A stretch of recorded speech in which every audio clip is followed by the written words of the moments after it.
They never upgrade. And that's exactly how you know they're rich. Most people assume that when someone finally makes it, really makes it, the first thing they do is buy a bigger house, a grander entrance, more rooms than they'll ever use. It's the universal signal that you've arrived. But there's a group of people who have been wealthy for centuries, and they've never once felt the urge to move. Not because they couldn't, because they understood something the rest of the world hasn't figured out yet. Think about the great estates of Europe, the old English countryside homes passed down through 6, 7, 8 generations. The same stone walls, the same creaking staircases, the same dining room where great-great-grandparents once sat. These families have more money than most countries, and yet they stay. They always stay. Why? The answer cuts straight to the core of what wealth actually is, and most people get it completely wrong their entire lives. Here's what nobody tells you about new money. The moment it arrives, it starts screaming. A new car, a penthouse, a wardrobe that announces itself before you walk into the room. New money is terrified of being invisible.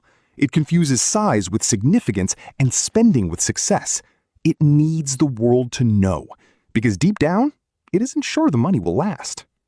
Old money knows it will last, and that certainty changes everything. When your grandfather's grandfather built that house, it wasn't just a building. It was a declaration of permanence, a bet on the future. And every generation that chose to stay in that house instead of trading up was quietly renewing that bet, saying, we are not here for the moment, we are here for the century. That's the first thing old money understands that new money doesn't. A house is not a reward, it is a root system. You don't uproot a tree every time it grows stronger. You let it go deeper.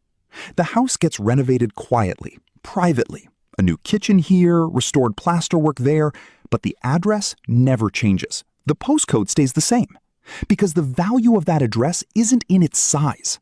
It's in its story, and stories take generations to build.